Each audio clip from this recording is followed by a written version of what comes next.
Hello, everyone, and welcome back to another episode of the 8-Bit Adventures Podcast.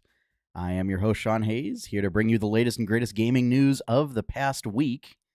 We're on episode 340, and we are chock full this week. We got 7 topics, 5 news stories, and 2 reviews. One board game. So we got another board game review and a video game review. And I want to make clear, I don't get these games for free. Not that anyone's brought it up, but just for the audience's benefit. Yeah, I don't go out asking for review copies. Companies don't send me stuff. These are things that I have bought with my own money. So yeah. that's why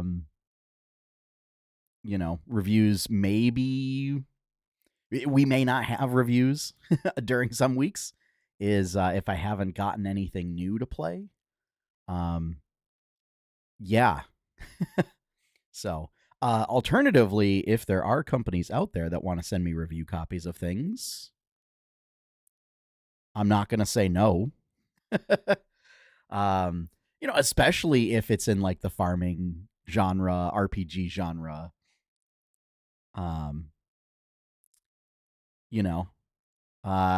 cool board games like Valheim, Mythwind, that kind of stuff. Super down for that. But no, these are all things that I have purchased with my own monies. So just to get that out of the way. Hope everyone's had a great week. But sorry for starting the show a little bit late. I was trying to get the kids to bed. But we've got a lot to ground to cover, so I'm not gonna hold up with our intro any further. So let's get into the news.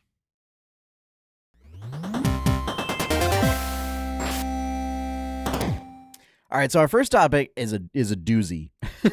So this is coming to us from gamesindustry.biz. It's a little bit of a multi-article topic. So first up, Nexon CEO Junghoon Lee. I really hope I pronounced that right. If I didn't, folks, please let me know. Please correct me on my pronunciation. And Epic Games CEO Tim Sweeney have like publicly endorsed support for using AI in the content generation processes for game development. Specifically, Lee Lee said that you should assume every game developer is using AI to generate content. And that caused quite a bit of a stir. Meanwhile, while this is happening, Krafton, who has been the subject of several news topics for their handling of Subnautica 2, has launched a voluntary resignation program as it reorganizes as a, quote, AI first company. This is so frustrating to see. And what's notable is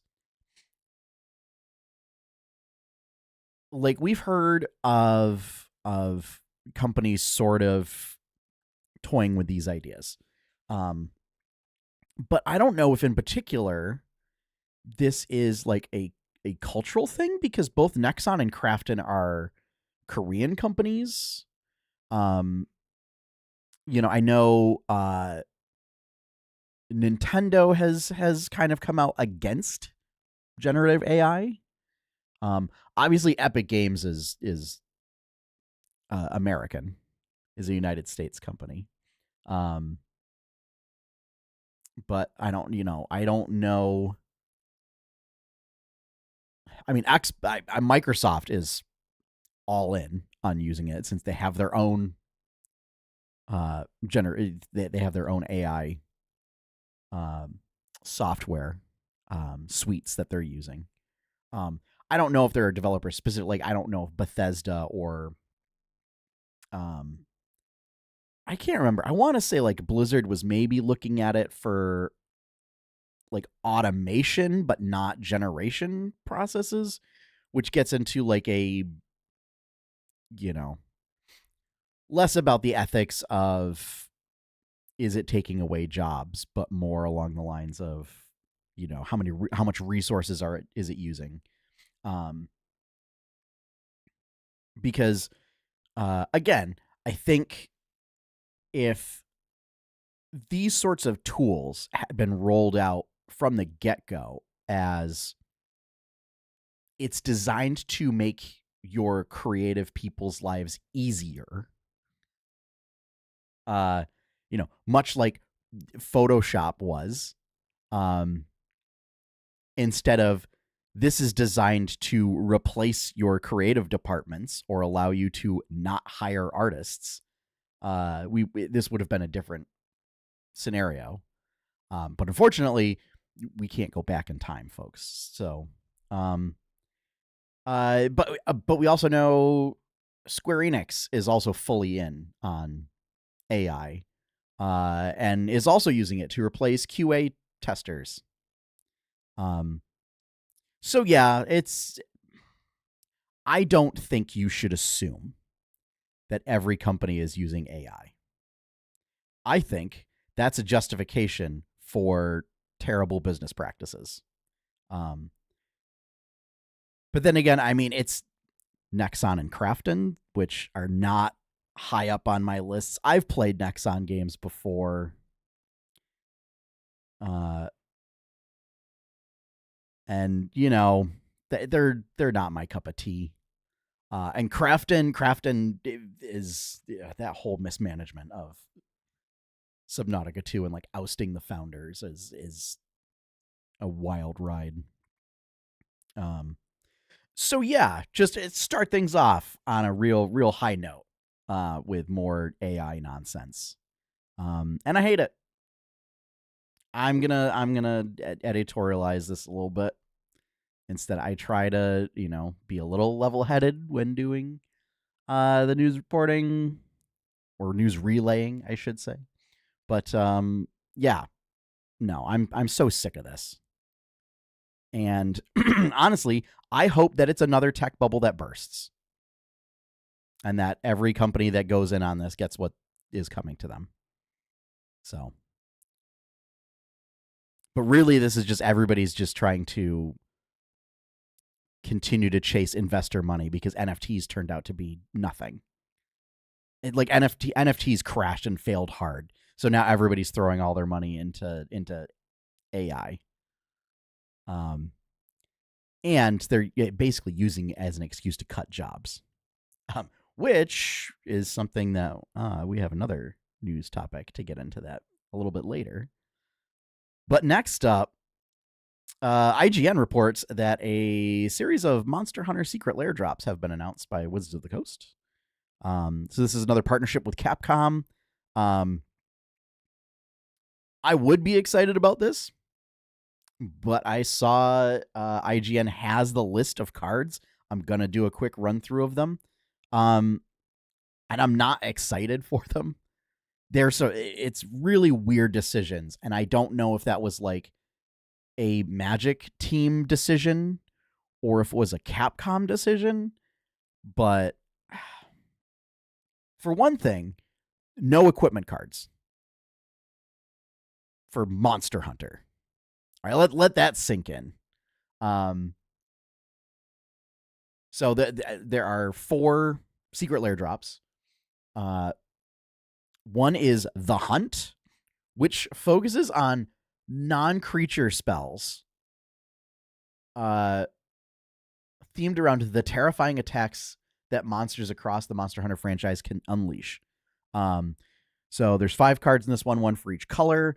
It includes Blind Obedience, Snap, Village Rites, Mizium Mortars, and Tooth and Nail, which will have monster artwork on them.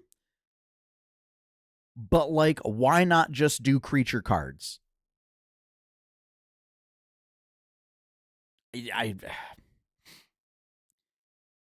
Next up is the Hunters, which are, it says they're about the Hunters themselves, not.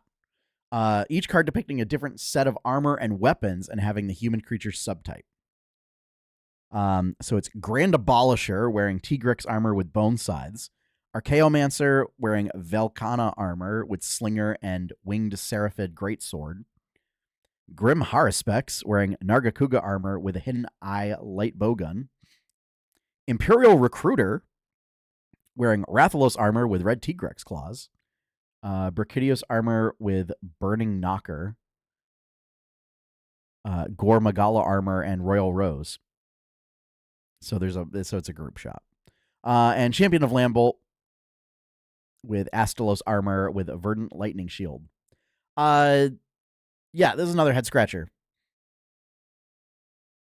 Like, very few of them are soldiers, warriors, rangers, scout. You know, there's a sorcerer in there, there's a noble in there, or politician or whatever. And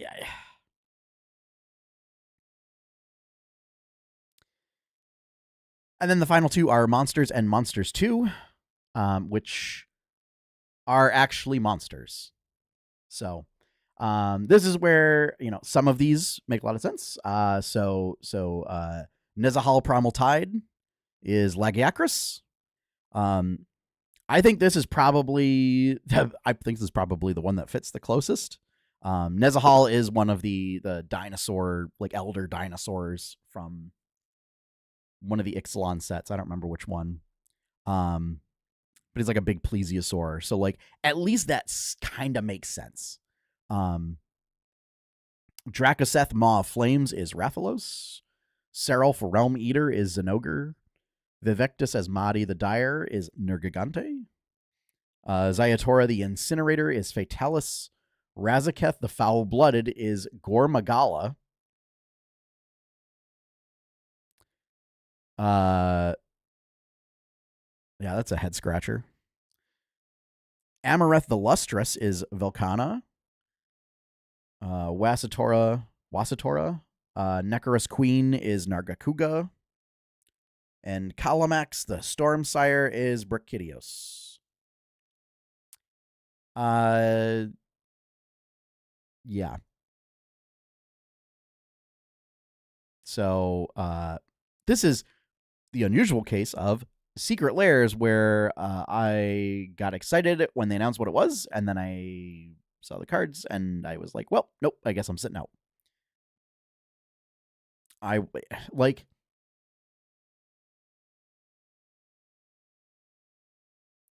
Rathalos,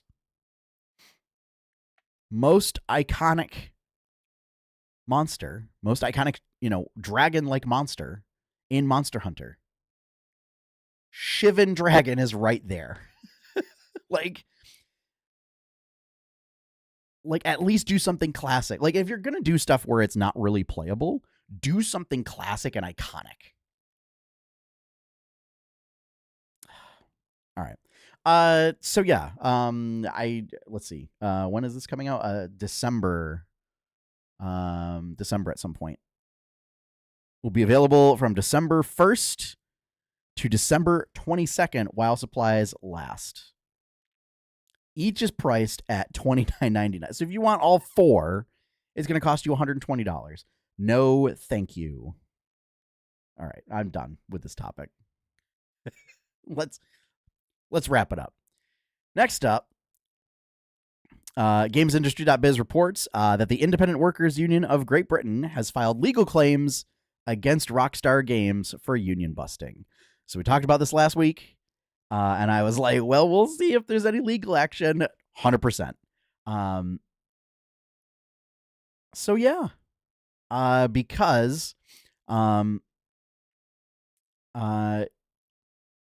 Yeah, the UK has much stronger worker protections than we do in the United States. So, yeah, when it came out that it was because of the claim was that they were leaking confidential information to non-employees. So this is about like 30 to 40 people that they were leaking confidential information to non-employees in what was revealed to be a union Discord server. Okay, so it was a Discord server for the union, and they were speaking with other members of the union.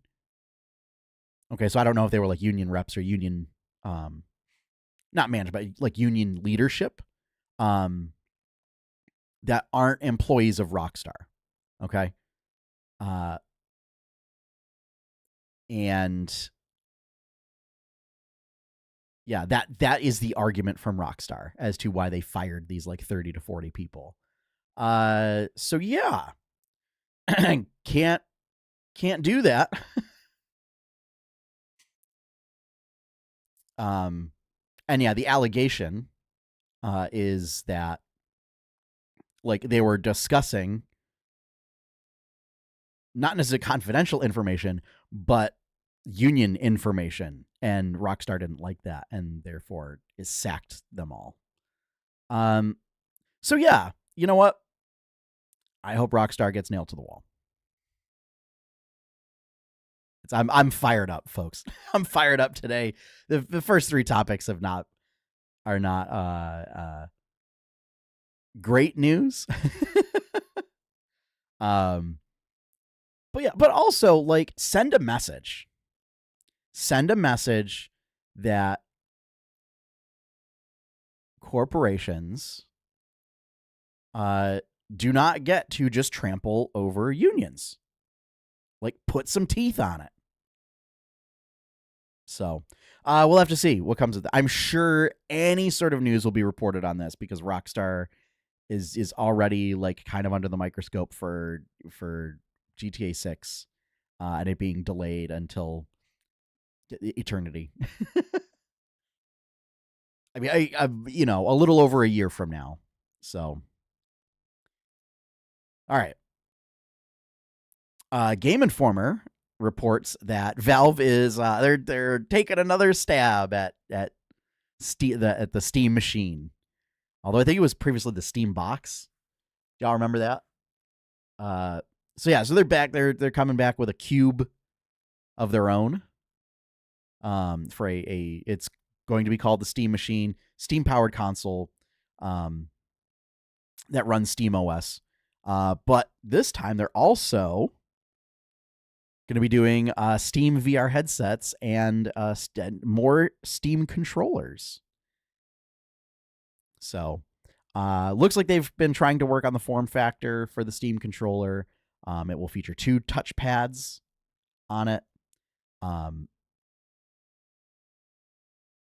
So we'll have to see how this goes. No word on the price for it. But yeah, man. It's like Valve tried it the last time and it failed hard. Cuz I don't know if folks in the audience remember the whole Steam box fiasco.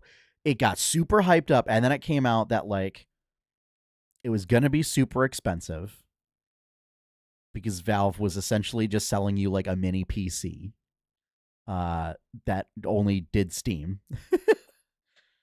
But then also like then they essentially like licensed it out to different manufacturers so that there was like a half a dozen different Steam boxes. So I don't know. It seems like this so far is just like a single manufacturer, so bringing it more in line with stuff. The cube is weird. The cube, it's just a big black cube with like a single LED light in the front, like an LED light bar in the front. I mean, like, I loved the GameCube, and I have all sorts of nostalgia for the cube, but like This doesn't have a handle on it. I don't like. It looks like it's got some USB ports in the front, so that's how you can connect your controllers. But it's just weird. So yeah, I think if my worry is that it's going to be like $1,000 to get this, and then no one, like hardcore gamers with disposable income will get it. But like that is paying $1,000 for a Steam machine in 2025 is a bit of a tough pill to swallow, given the state of the economy right now. So that's yeah. I got Valve doing its thing, I guess. They really want to make Steam machines happen. Okay. Final bit of news. Nintendo and Illumination have put out a trailer for the Super Mario Galaxy movie. Trailer, we still got Tiny Bowser. I love in the trailer, it shows that like despite the fact that Bowser held Luigi prisoner, Luigi's just like so much more friendly with him. Mario's not impressed at all, and the two are still antagonistic toward each other. But we see Bowser Jr. We get Rosalina. We get some Mario Odyssey locations that seemed a bit interesting. So we see, we got Peach. And then not shown in the trailer, but confirmed is Yoshi. And it was done a bit weirdly where Yoshi was like leaked from like Pillsbury for some like licensed product or whatever. But yeah, so this is out now. It looks fun. It sounds like the sound work is on point. My hope is that they will, and I don't know, it's Illumination, and again, Miyamoto's overseeing it. So my hope is, but I'm not holding my breath, that they'll do more of the sort of like video game cover score instead of throwing in popular music. Because I'm still mad about the Donkey Kong. Like when they first get to the Kong Kingdom, that it was supposed to be like a Donkey Kong Country medley that got played, and it sounds so good. And like I like Take on Me, but like the Donkey Kong medley was so good, and it was so much better. It was an absolute crime that we didn't get it. So that's my only hope, is that they just let, especially since Galaxy has really good music, like let it breathe. Let that music through. So yeah, go check it out. I think there's like two versions of the trailer where they showed one, but then I saw another one where Rosalina is like just doing the bedtime story thing. So yeah. And that comes out April 2025, I believe. No specific date yet. But. So that is going to wrap up our news segments. So now let's talk about some games and my thoughts about them.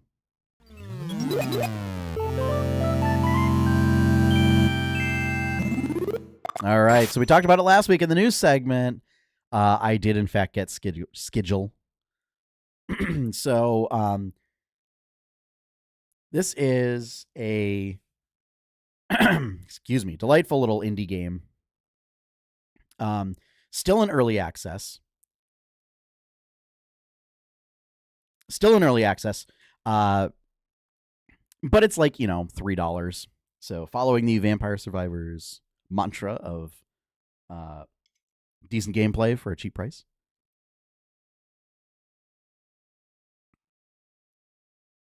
So monochromatic color scheme. It does throw color splashes in there for like icons and some enemy outlines and things like that. Vampire Survivors gameplay. So it is a survivors like game. On top of what I can only describe as a Path of Exile tree skill forest. Your character selection determines where you appear, where your starting node is in the forest. You get a free starting weapon. And unlike in Path of Exile, you're not starting on like a character node. You are starting on an actual ability node. So it also gives you an ability to start with. There are 3 characters at the moment. These are the Sorcerer, the Strongman, and the Fox. Looks like there may be more characters planned in the future. But those are the 3 that we got for now. I will say I like how the Sorcerer plays. I definitely love how the Fox plays. Strongman, I don't like him. I think his hitbox might be too big, and his weapon is his starting weapon is too unwieldy. Other thing to note, there's no instructions for the game. So you kind of have to be familiar with Vampire Survivors already and kind of like a skill tree system already.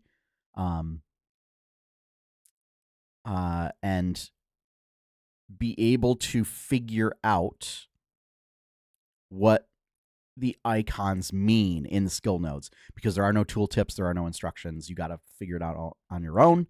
And unfortunately, there are some nodes that can brick your run if you pick them or even accidentally. I think it did. There was a bit of a curve for me. I did have a frustrating hour of, thought it was really novel first picking it up, then started to get into it and really wanted to progress. Couldn't progress and started to get frustrated with it and just the lack of information. Then started to figure some stuff out and just unlock more passive nodes. Unlock more passive abilities. And through the achievements, which do kind of, you can kind of cheat a little bit and figure out what some nodes are based on achievement names and the conditions to meet them. So figuring that out, then was able to start piecing together strategies. And then it clicked for me. I do think Sorcerer kind of requires a specific play style. Fox, definitely there is a preferred path that I like, that unfortunately means that it's every run is basically oh, what weapons do I get, because I'm gonna pick the same 4 starting nodes during every run. And then Strongman is, I haven't gotten him to work. So I'm very curious to see what other characters we get. I've kind of bounced off of it for now because I've gotten almost all of the achievements that are available right now. And the ones that I haven't gotten, I'm not interested in getting. It's do a run where you don't get hit. It's that's not happening. That's just not happening. So I'm not going to bother. And there's it's called Victory Lap, and the only text is Lawnmower Simulator. I don't know what that means. So again, I'm not going to rack my brain trying to figure it out. I haven't gotten all of the, all of the passive progression nodes. But I put I don't know, 15 hours into it maybe. Or maybe, it was somewhere. I can't remember if it was 5 or 15, somewhere in between there. So not a lot of time, but a fair amount considering, runs are like 50, if you do the full one, it's like 15 minutes. There is an endless mode that you can unlock, which basically turns into just grabbing all of the nodes, except for like the last 3, because those are ones that, again, brick your run. So it basically becomes like when you decide to finish it, you just pick those nodes and then you can't do anything. So I hope they fix that interaction. But yeah, I'm excited to see what comes of this. And my hope is that they do the Ponkel thing of like, if they put out future updates, that they're either very affordable or just straight up free. So yeah, it's a fun time. I think I saw Ars Technica, I think, gave it a 7 out of 10. I think that's an apt, I think that's an appropriate score. It's fun. It's addictive. Definitely has a learning curve, and there are tweaks that could certainly be made with sort of the graphic design and the like some options for how like characters appear on the screen and stuff, like little fiddly things. I also think you could put like text in the menus so that you didn't have to rely on people figuring out the menus. Like the options menu has no text. So just to make folks aware. So yeah, it's available in early access now on Steam. And it's, I don't know, it's like $3, somewhere between $3 and $5. And now for our final topic and our second review of the night, Storyfold Wildwoods. Now this is titled by Open Owl Studios, who also made Mythwind. Now, I love Mythwind. I've played Mythwind so many times.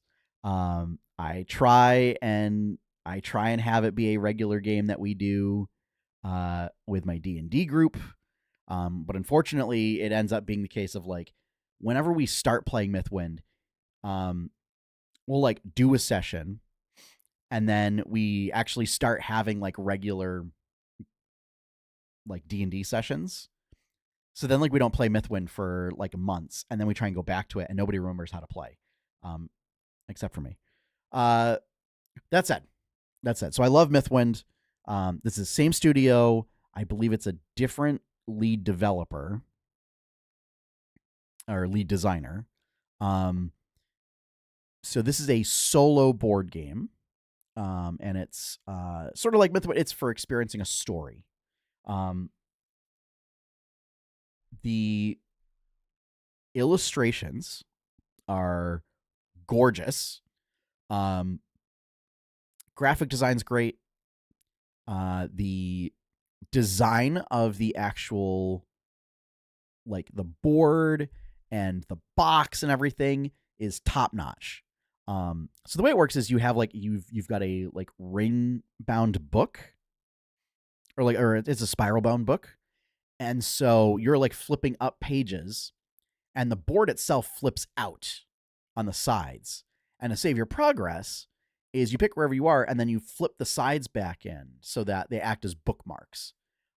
Very clever. I really love that. And the story is of a girl named Luma and her bear friend Brom. And they are trying to save the forest from shadow. And you do that by lighting up the way and healing creatures. So I like the fact that it has conflict and drama, but without, like, you are not being aggressive, if that makes sense. Like you can use light to like stun creatures or to repel shadow. But how you like remove creatures from the board, which if there's creatures on your board, it causes all sorts of problems and it messes up with your action economy. You heal them. So like you heal them, you purge them of shadow by healing them with like positive emotions. And that removes them from the board. That's a nice touch, I think. And I think it's a different take on uh, dealing with threats, right? So I have yet to finish it. Most of what I play, so I played the prologue previously, which is sort of teaches you how to play, and then I did chapters 1 through most of the way through chapter 4, which seems like it's the final chapter. Like this afternoon. So, gameplay wise, I think this game's hard. I am willing to admit there were a couple times when I may have fudged some of the die rolls. Because the way the gameplay works is you have action cards that go below your board, and there's like a track, which is called the river. And the river has 7 spots. The first 4 spots in the river have numbers on them, including 3, 4, 5, and 6 plus. Okay, so 3 plus 4 plus 5 plus 6 plus. If you have an action card in one of those slots, and you try and do that action, you roll any number of dice from your dice pool, which start out as D8s, but there's an optional D10 and D12 that you can get. So you roll any number of dice, and that's like your target number to hit. Now I mentioned, so creatures can also get thrown in the river, and depending on where they go in, they might displace your action cards so that they become unavailable. So you have to take care of those creatures to then be able to use those actions. And you kind of need all of the actions in order to progress through the story. I do like that there are progression options if you fail, because you generally only have about anywhere from 4 to 6 rounds to complete a scene and progress to the next scene. And so if you don't complete it within those 6 rounds, generally you get like a bad outcome. Which I think on a future playthrough I might try and just like not care as much about trying to get like a good outcome, just to, I feel like it makes it easier, because you're able to like you could just get like beneficial cards that you can then just bank to use later. So I wonder if like just ditching the first like chapter and then actually going through, because it was the start of chapter 3 absolutely demolished me, and it was just bad. But I gotta check the rules, because in order to progress, so you have like your 4 basic actions are light, help, explore, and heal. And generally, you will need to help or explore to progress through areas within a scene. Heal will take care of creatures that are in the river. Light has 2 uses. One is to like stun creatures that are in the river so that they don't attack you. But alternatively, you also need it to light up a track, so that you can finish the scene. And it's one of those where each of your actions has like a top ability where you have to get a certain number of successes to complete whatever task you're doing. If you get any successes but not enough successes, you can instead do the bottom ability, And the bottom ability for the light card seems to be the only way that you can move stuff along the track without using like other cards. And that seems weird because it's a required mechanic to like finish the level. And because if you don't, then you get like the bad outcome. And that seems unusual. Like I feel like there should be some other way. So that's something that I'm toying around with. Otherwise, it's definitely a game where you should play if you don't mind the dice working against you. I will say that.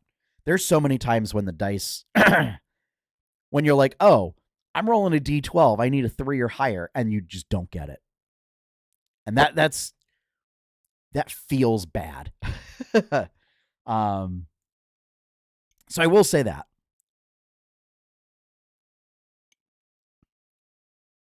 And it definitely feels like it's like the dice can make it so much harder for you.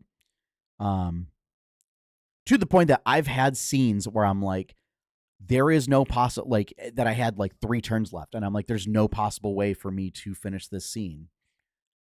I guess I'll play it out to see what carries over to the next scene, but like, it feels bad knowing that like there was nothing that I could do. Due to how like the light mechanics worked. So, but like I said, it's a gorgeous game. I don't know if it's available in retail yet. I think the only way to have gotten it at this point was to have backed the GameFound campaign. I think it is supposed to be set for a retail release, or maybe it's a limited retail release. So if that is the case, and actually, I'm going to look this up right now just to make sure.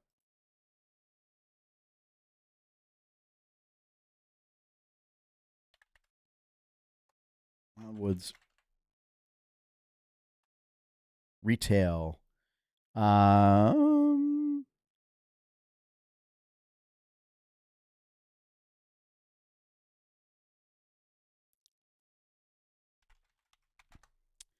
Yeah, this makes for great podcasting.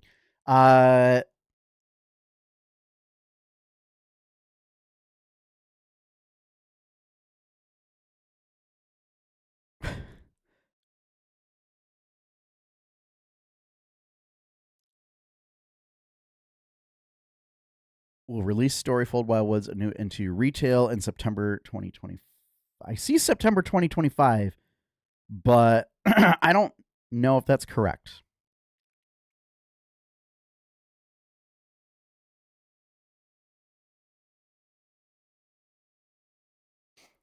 So yeah, so I'm not sure, unfortunately, because I don't trust some of the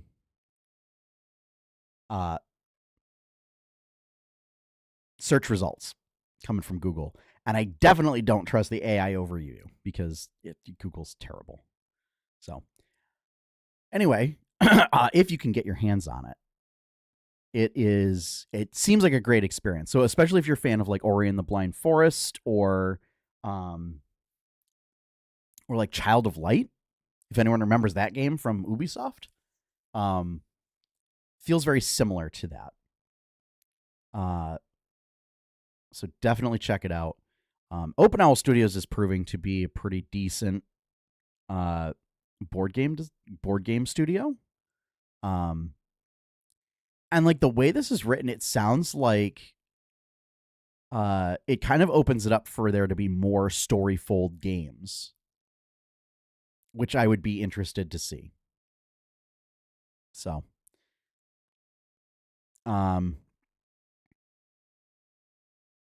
so that kind of wraps things up.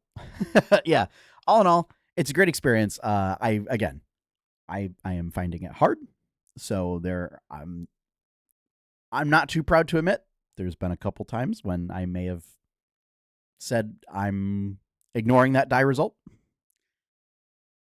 Okay, which yes, it's cheating. All right, It's a single player game. Whatever. The only person that I'm cheating out of is me. So I'm okay with that. Because then I'll go back and do a proper playthrough later. Okay? Don't at me. So that is going to wrap things up for our show. Thank you all for joining me. Thank you for sticking through. I know this was a bit of a longer episode, but we had 2 reviews to get through and then 5 news topics on top of it. So if you want to see more content from 8-Bit Adventures, go check out 8bitadventures.com. If you want to help support that content, the best way to do so is to become a patron over at patreon.com/8bitadventures. Big shout out and thank you to all my current patrons for your continued support.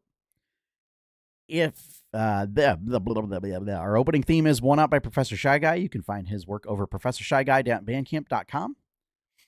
And you know what? If you have any suggestions for news topics, we have a Discord server. Send them to me on Discord. Yeah, it's just the 8-Bit Adventure server. Feel free to join.